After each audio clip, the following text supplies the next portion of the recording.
క్రీస్తు అనే ఉప్పు నీలో ఉన్నంత కాలం నీవు క్రీస్తుకు చెందిన వాడివైతే అదే కదా.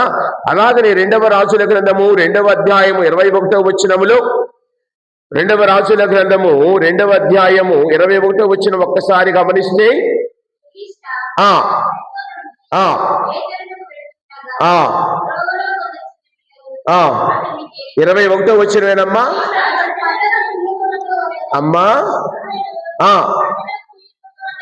నీటి బుగ్గకు వద్దకు వెళ్ళి ఉప్పు నీటిలో పడవేసి ఇది ప్రభు ఆజ్ఞ.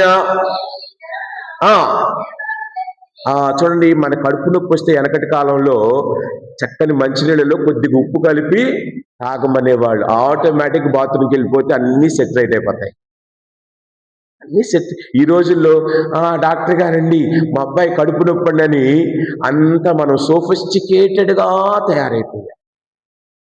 ఇంట్లో ఉన్న వస్తువులతో ఆరోగ్యం సంపాదించుకోవచ్చు, కానీ ఒకసారి షుగరో బీపీయో ఉంటే ఉప్పు తినకూడదు. ఆల్రెడీ మన ఒంట్లో షుగర్ ఉంది, మన ఒంట్లో బీపీ ఉందంటే ఆల్రెడీ ఉప్పు ఉంది.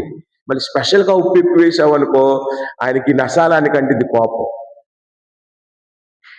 బీపీ ఉన్నవాడికి ఇంకొద్దిగా ఉప్పు వేస్తే ఒక్కోసారి ఏం మాట్లాడతాం అర్థం కాదు. ఆరోగ్యపరంగా కూడా జాగ్రత్తగా ఉండాలి.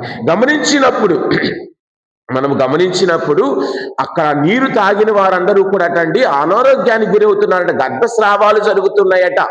అప్పుడు వారు వివరించినప్పుడు ఈయన ఏం చేస్తున్నాడు, ఈ ప్రవక్త ఆ నీటిలో ఉప్పును కలుపగా ఇక్కడ నుండి ఆ నీరు మంచిగా మారుతూ ఉన్నది.